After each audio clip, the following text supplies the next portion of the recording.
Mechaber, hey. We just did the Mechaber. Do it again. Now we speak about Pirush HaMilos. We have two appellations for Hashem. We have Adni, Aleph, Dal, Nun, Yud, and you have Yud, Kei, Vav, Kei. The pronunciation is master. But Yud, Kei, Vav, Kei is also Hoyoviyah. When you say the Shem Hashem, what do you have to think? You definitely have to think master. Hashem's the master. But if it's Yud, Kei, Vav, Kei, the Mechaber says you also are supposed to think God is infinite. Hoyoviyah. He was, he is, and he's in the future. And what about Elokim? What is the meaning of Elokim? Elokim means almighty. There's nothing beyond God's ability. He's almighty. Let's just read the Mechaber. Yichavim Baruch Pirush HaMilos Sheyaske Hashem. When you say the Shem Hashem, I'll tell you, there used to be a person, I'm not going to mention names, today's a man in his mid-90s. Whenever he asks him, he says, I would say, how are you doing? Baruch Adoshem, we once mentioned. Adoshem. So Rav Moshe has a tshuva. Rav Moshe Feinstein said, Tzadok Lebrocha, first it says, Kishiyaska Hashem. The name, the word is Hashem. It's not Adoshem, Hashem. It's the name. He says it's disrespect. The name, if you're saying the name Hashem, it's Ado, and you say pronounce it correctly. It's not Adoshem. There's no word Adoshem. Hashem means the name. Out of respect, we don't mention the name Hashem, only in particular context. So therefore you say Hashem, the name. It's the ultimate name, right? That's the name of Hashem. What is Adoshem? There's no Hebrew word Adoshem. You're saying the name of Hashem in a corrupted way. So therefore it's a disrespect. You're not permitted to say that. Why can't you say the name of Hashem? Because the Torah says... Because that's called in vain. Because Chazal dictate that when you could and when you can't. I mean, according to the Rambam, Rabbi Akiva shows from the Rambam, let's say a person says a bracha, Baruch Hashem Elokeinu Melchom Ber Creates, and you're not eating a fruit. Is that an Isra Rabban or Isra D'Oraisa? Are you in violation of L'sisa Shem Hashem? You're saying the name of Hashem in vain? Or is that a Rabban or D'Oraisa?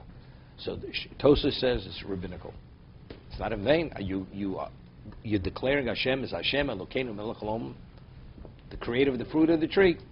Rabbinical. Because Chazal don't want you to choose and say whatever you want, because ultimately it's going to lead to say the name of Hashem in the vain. It's offense. You say it whenever you want to say it, so it'll be abused. It'll come out that ultimately he'll say the name of Hashem in vain. The Rambam, Rabbi Akiva shows from the Rambam that the Rambam holds in this D'Oraisa. There's certain things that Chazal were given the authority to determine when yes and when not.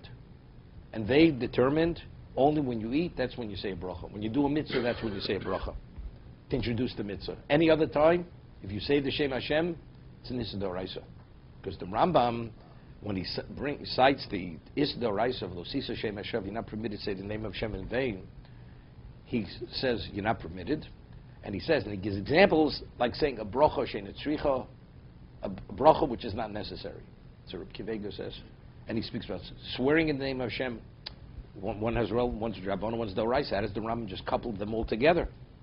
So from there, the Rabbi Akiva shows from the Rambam that it's Nissa D'Oraisa, that you're not permitted to say the name of Hashem. It would mean the Chazal were given the authority to determine when yes and when not, and if it's not based on what they legislated, it's Nissa D'Oraisa. Okay? So it's Kishiyaska Hashem, the name. Pirish Kriyoso Ba'adnu Shu Odon Hakol. Firstly, you have to have in mind he's the master of all. Adoshem. Odon. V'chavi b'chsiboso b'yud kei. Sheho Yeho v'viyah. Also, if it's written Yud Kei Vav Kei, you're supposed to think he was, he is, and he's in the future. Ubaskira Elokim, and when you say the name of Elokim, Yechavein Shu Takif Bal Yicholos Bal Kochos Kulam. He's fierce and he's almighty. That's Elokim. It's Elokeinu, almighty, but Elokeinu. There's a personalization. He's our Elokeinu. Okay, let's see the Mishna Berura. Pirush HaMilos, Omru Chazal, Shelo Yizur Gabrocha Mipiv El Yichavim Beis Amiro. You shouldn't just spurt. The bracha should not just be spurted out of your mouth. V'vorech benachas, and you should say the bracha slowly, benachas. V'zalosh sev chasidim simen vov kshu notel yodov When initially you wash hands, say Antilos Yadayim, or you say Vayeitzei, or La Mitzvahs Hashkuras Befi Kol Adam. Mitzvahs which a person is accustomed to say the bracha, meaning you don't have to read it out of a siddur. You say it from memory. Yechavi Libo L'Shem Boro. You should have a mind. You do it for the sake of your maker, the creator. Asher Hifli Chazdo Imo, that he had in those wondrous level, he brought up his chesed upon you. Noslo Aperos, and he gave you the fruit. And I once told over there was a tape which Rabbi Vayeitzei Miller, his grandson, had made after his grandfather died. Rabbi Miller was born in the United States. He went to study in Europe in the 30s, early 30s in Slobodka, and he came back before the war. He came from Baltimore, Rabbi Miller. So Rabbi Miller was a very interesting person, besides being a tremendous Talmud Chacham, being of many levels. So one day, his grandson comes into the kitchen. His grandfather didn't realize he was there, and the sink, he filled up the kitchen sink with water, and he immersed his head, and his head was submerged in the water of the sink. And his grandson walks in. He doesn't know what's going on. All of a sudden, he takes his head out and he takes a deep breath. Okay, so his grandfather saw it and he became upset. Comes in. So he says, "What's this?" He says, "Look, we breathe all day. Do we appreciate that we have the ability to breathe? So I want to be able to sense and have the appreciation to be able to breathe. That Hashem allows us to breathe. So here I hold my breath. I'm underwater, and now I inhale. Now I appreciate to have the ability to breathe."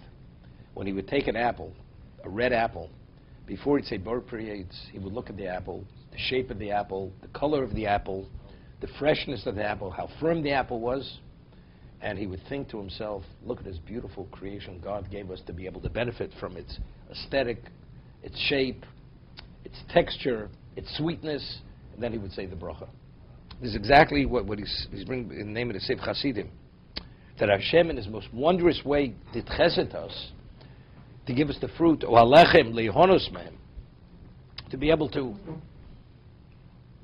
benefit. V'tzivo ala mitzvos lo yaseh kodem oseh dover kaminog umotzi dvorim mipiv v'lihegyu halev. One should not do the mitzvah by rote and to enunciate the bracha without any contemplation or reflection on what you're saying. And as a result of this, this actually enraged Hashem, evoked Hashem's anger against his people.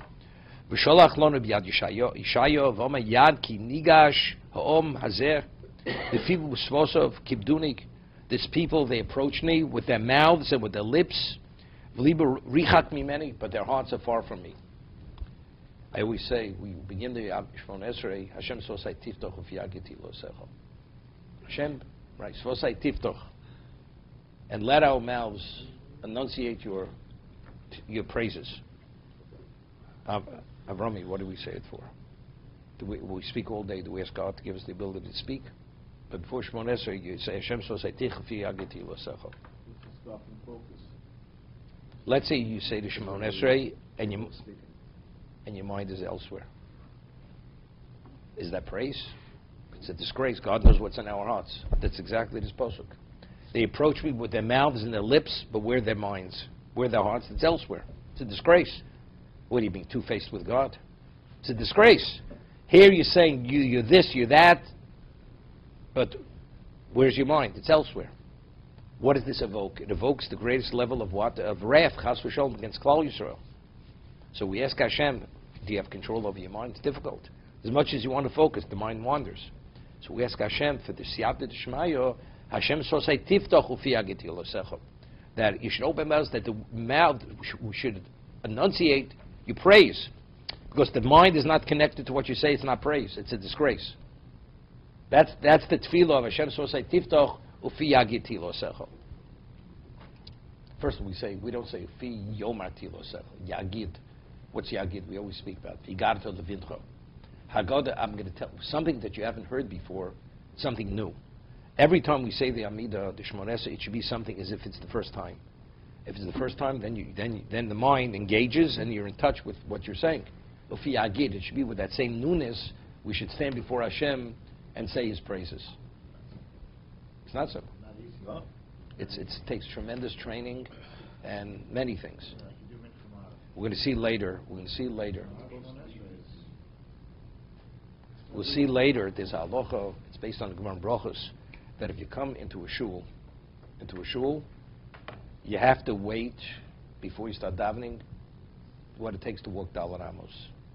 Why? So the Gemara says, and it's halacha Shulchan Aruch, we're going to have it later, that it's when a person, let's say, just finishes a conversation, and now you want to engage in something else, the Gemara says your lips are still murmuring from the previous conversation. It takes a while to detach from the previous state to the new state that you're entering into. Therefore, you have to wait minimally what it takes to walk Daled Amos before you start davening. A person rushes in the shul from outside. You have to wait just a slight amount of time, then you start davening. It's not the moment you walk in immediately you start davening. Same thing that would count towards it. But let's say your hands are clean. You don't want. Or let's say a person starts saying Ashri. The moment you walk in, Ashri, right? You wash your hands. You wash your hands for Shemon Esrei, not for Ashri. So you shouldn't. It has to be Vayeitzei. Just another 2 minutes. Kriyosa Badnus. If the spelling is what? Is Yudke Vovke, so the pronunciation is Odon, master. Ki Hashem anichbad v'anora osel l'krosav chsovo.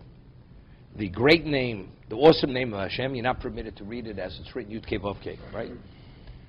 K'mo she'omar Chazal, Hanhogas Hashem b'osiosov ein lo chelik ma'bo. It's Gemara in Sanhedrin.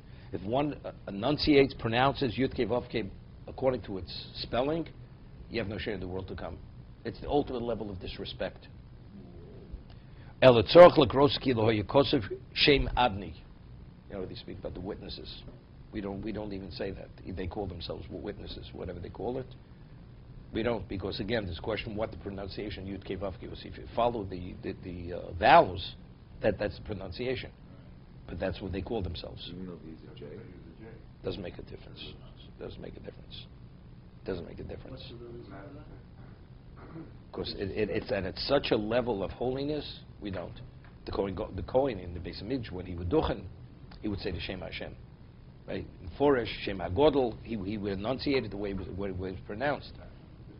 It's a question. וגם בנקודס adni, דהיינו א' בחטף פתח, אבל לא בפתח לבד.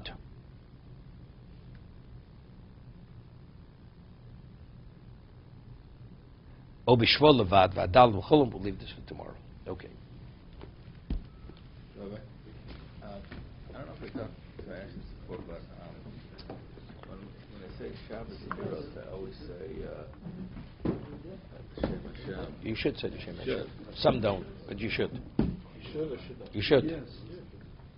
And why? Because that it was accepted.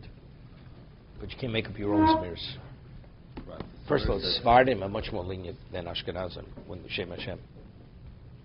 You know, Sephardim, Rabbi Yosef, when he would speak, he would say just say his own bracha and he mentioned the name of Hashem. Ashkenazim are much more machmir when it comes to pronounce, not saying it unless it's part of the regular in a particular context. It's irrelevant. So it does make a difference. What about a person who can't daven? We're going to have later, people who came from the tribe of Osher could not pronounce a ches. They pronounce the ches like a hey. Like the way the Hungarians can't say ches unless you learn yeshiva. Russians, they can't say a ches. That pronunciation is not in the Russian language. Right? So they say everything's a hey. But it's valid, because since they can't, and that's the way they pronounce it, like we pronounce aleph and ayin the same way. And that's what the Mechaber says. If you pronounce an ayin like an aleph, it's valid. Similar to Osher, they would say, instead of saying shibolim, they would say sibolim, like the Lithuanians, the Litvaks. They would say a shin like a sin. Rav Moshe Feinstein, Zechzak, when he said, he would say fis, not fish, when he would speak Yiddish. Everything was a sin. Real Lithuanian Yiddish. Everything was the sin. The other sometimes, and the sin is like a shin. Okay.